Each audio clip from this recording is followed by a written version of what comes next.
right, a champion has been crowned at the second annual hot dog eating contest at the Charleston Stern Wheel Regatta. The contest headlined day 2 of the regatta, and that's where 13 News reporter Sam DeCoste has more on what's still to come this weekend.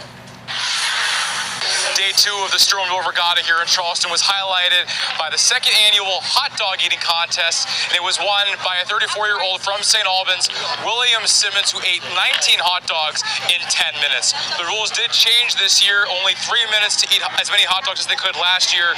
This year they had 10 minutes, and it was 19. That was the magic winner for Simmons, and he had about 30 of his family members from St. Albans cheering him on, chanting "Glizzy Gobbler" when he got the crown. Of course, there's something for everybody here at Regatta. The carnival is still open once again. Live music is back. Shaggy took the stage last night, and tonight we have the Fab Four, and it has everybody here at Regatta feeling very excited about the weekend to come. But for Simmons, the world champion of the hot dog eating contest in 2024, he says it's one of the best days of his life. I thought I was getting destroyed. Everybody was cheering for him over there in the middle. I was the quiet guy on the side, so they said somebody finished with 18, and I knew I topped that, so I got pretty excited then. At 8 o'clock, the Fab Four will take the stage here to headline night 2. They're a Beatles cover band, so if you're a Beatles fan, definitely want to make your way down here tonight, as well as the fireworks show when it gets dark tonight as well. In Charleston, Sam DeCoste. Hello there. I'm BRC. Can't you tell, can't you see? I got this, well, actually, I wrote on this. It's actually my lettering.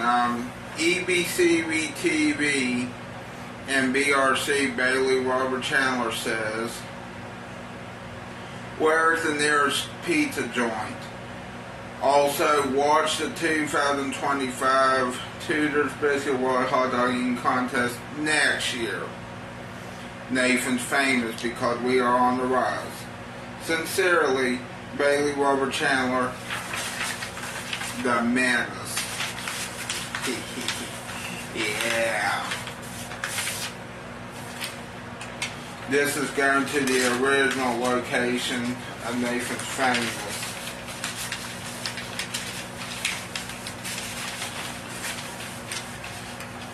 And by the way, I'm not starting a war. Trust me, I don't want a ratings war. All I just want them to watch, you know, that's all I want them to do. Yeah. Yeah. I'll show you my address, but I will show you the Nathan's famous address. Did you get that? Yeah. Nathan's famous original location, 1310 Surf Avenue, Brooklyn, New York, 11224. Yeah! Hello there. I'm back. Yeah, I still got this letter I haven't put in the mailbox because I don't have a stamp. Damn it. I don't have a stamp. Yeah, I know they don't cost that much, but still, I know that, but still, I need a stamp, and I don't want to walk to the post office right now. And plus, it may still be, even though it's not July 4th, it's July 5th, and I think they also do stuff on July 5th for July 4th, Independence Day, here in the United States, at the post office. Yeah. Turtle soup is more American than hot dogs? According to legend, when America declared its independence from Britain, John Adams, the second U.S. president, celebrated the occasion by dining on a pot of turtle soup. And it's true, turtle soup was the hot ticket in the 18th century. It started out of necessity when European sailors needed food on their long voyages and learned from the natives of the West Indies that they could eat turtles. The sailors would then catch and cook them in stews, simmering their fins in onions, cloves, and nutmeg. Delicious. Nice. Yeah, but let me tell you, people loved it, and the dish spread all over the southern U.S. Just like barbecues nowadays, Americans would throw parties called turtle frolics that would serve turtle soup in their own shells for their guests. People would have these for all sorts of special occasions, like birthdays and, yes, the 4th of July. But Americans' hunger for turtle soup was so great that it pushed green sea turtles to the brink of extinction and are now illegal to eat. So while you're chowing down this 4th of July, remember, turtle soup is more American. Of course. Dang, I wish he would talk more about that. But, yeah, turtle soup, people. In the Battle of Beef, Longhorn Steakhouse and Texas Roadhouse each have their fans. But who wins the head-to-head matchup between these two iconic steakhouses when it comes down to the bone-in ribeye? Ordering a thick, juicy steak. I tell you what, though, the Longhorn Steakhouse, well, I meant both Longhorn Steakhouse and Texas Roadhouse are iconic. But before I guess they came around here, people, or so, I guess it was Texas Steakhouse and Lone Stars, or something like that. Lone Star Steakhouse. Well, it doesn't really matter because Lone Star Steakhouse and Texas Steakhouse are no longer around here. Texas Steakhouse and Saloon, that is. Definitely true for Rick. I think that's how I found out the name Saloon, which is nice, you know. Ew. Ribeyes, which are consistently regarded as one of the best cuts of steak. Ordering the bone-in ribeye entree from both Texas Roadhouse and Longhorn Steakhouse doesn't offer any significant discount in that regard, and the prices are perfectly in line with what would be expected for a meal of this size and quality. That said, it's worth noting that we purchased both meals for takeout at locations situated in southeast Pennsylvania, and prices may vary somewhat by region. Nevertheless, Roadhouse's bone-in ribeye ran $29.99 with no toppings or add-ons. And also Texas Roadhouse is the chain I want to do an eating contest with. But not at the original location, no. At the Barbersville, Huntington, West Virginia location, the one I want to do.